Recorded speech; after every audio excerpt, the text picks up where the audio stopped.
I promise, if you go fully blind, it gets a lot better. It's like I've never been happier. Like last time I was this happy is when I could see, but the middle ground was the worst. Yeah, I'm in the middle ground. Like Yep. that's kind of my perspective as a host is like, that's kind of what I feel like I bring to the table is like, my mom's legally blind, but she still has some like central vision. So like I'm headed to the legally blind world. Yeah. And it's kind of like, it's kind of tripping me up because it's like I know what's coming and I'm a video editor as my career. Yeah. And it's just kind of like, it felt really daunting. And that's kind of why I started this podcast so I could basically hear and learn from, people who are like straight up just killing it, with blindness. So you're the perfect person to talk to. And that's good to hear that you said going fully blind is actually way easier. I've had a few past guests tell me that too. So Yeah. I mean, like things get harder, but then you don't have to adapt. You just like, that's your new level of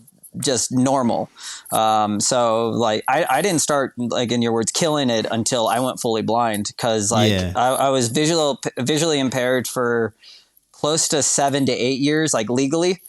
And, 7 years, legally blind. And, man, it was like the worst. Cause I also had like, things were blurry. So for the first 3 years, I didn't use a cane because I like didn't really need it, but I was still bumping into stuff. So like then, you don't know how to have those social cues anymore. And you're still trying to depend on your sight when your sight's not dependable at all, but you're still holding on to it. So those times were just the roughest. But yeah, once the full Band-Aid came off, I was like, okay, this is my new normal. I don't have to adapt anymore.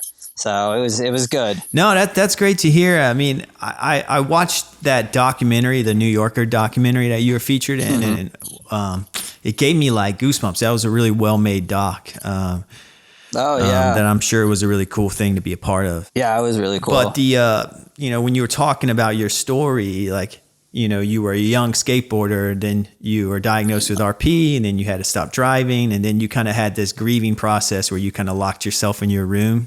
Yeah, actually, the grieving process didn't happen until I went fully blind, because I lost my driver's license, and then I was in that visual impairment world of like things were just kind of like blurry, or because I like my version of RP, I lost my central vision and then to the outside. Other people get like tunnel vision, and I lost my central vision first. Interesting. Yeah, that's quite the opposite. Mine's like pretty standard.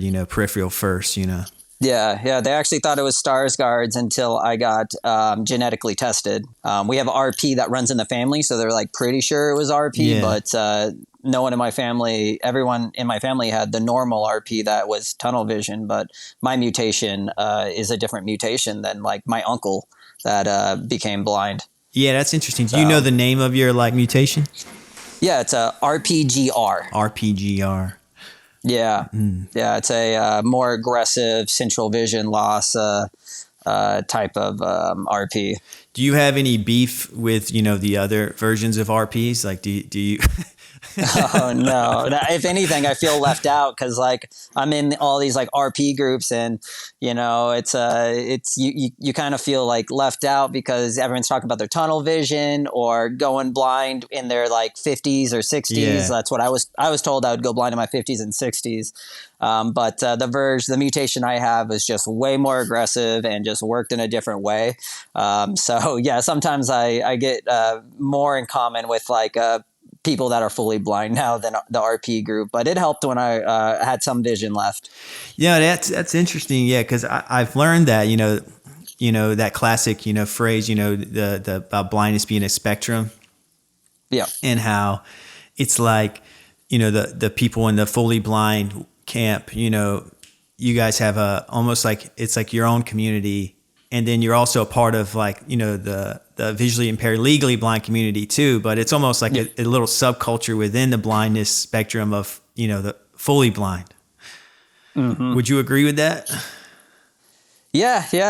Because, we're just on different social levels. Like when it comes to like, I know like when you're visually impaired, I had it too, cane shame, when you're like, you fight with yourself because you're like, I can see, but but I need it, but like I don't want people to judge me. And so you have this internal monologue in your brain. And then like fully blind people, it's like, well, that's how I leave the house. Like there's no version of like I can't be ashamed of how I get around. And so it's kind of like different stuff like that. I've noticed that like, you know, things they're working on is different things than we're working on. So, Gotcha. but it's, you know, it's as long as we're in like the whole, cause, we need the spectrum really bad to bring enlightenment to blindness and visual impairment, because like what happened to like me and Dan and a couple other people that are fully blind, like it's so rare to be fully blind. Yeah.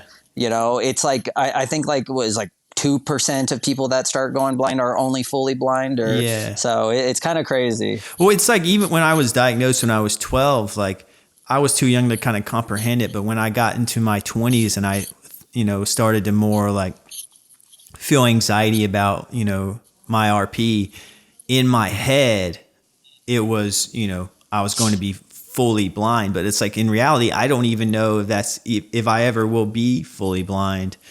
You know, I think it's my brain goes the worst case scenario, you know, and it's like, but it's like now I'm learning like, you know, my mom's, you know, 65 and she still has some usable vision. So maybe you know, maybe I'll follow her route, you know, but my sister who has RP, who's older than me, I have less vision than her. So it's like, it's kind of tricky. It's confusing.